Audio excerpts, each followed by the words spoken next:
Now for these questions, we need to multiply a single digit number by a multiple of 1,000. First, we have 3 times 2,000. That's 6,000 because 3 times 2 is 6.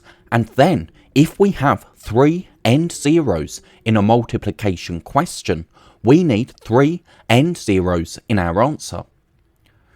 Now we have 6,000 times 5. That's 30,000 because 6 times 5 is 30. But after we've multiplied the non-zero digits, we need to count the zeros in the question.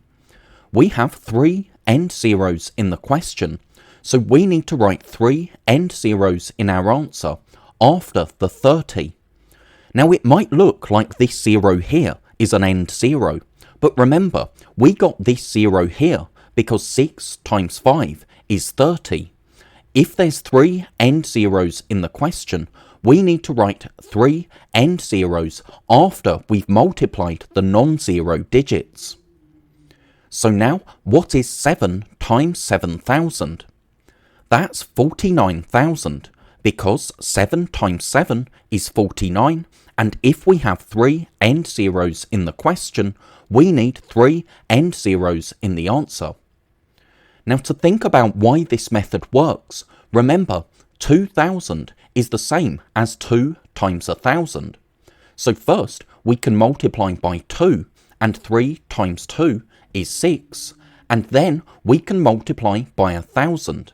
And on a place value chart, to multiply by 1,000, we can move the digit 3 squares to the left, because multiplying by 1,000 is like multiplying by 10, and then by 10 again, and then by 10 for a third time.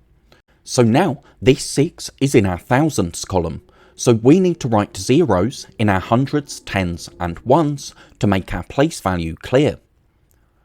Then we had 6,000 times 5. We could do 6 times 5 to get 30, and then multiply by 1,000 to get 30,000, because 6,000 is the same as 6 times 1,000. So instead of 6,000 times 5, we can do 6 times 5 and then multiply by 1,000, and we do that by putting 3 zeros on the end. Then we had 7 times 7,000.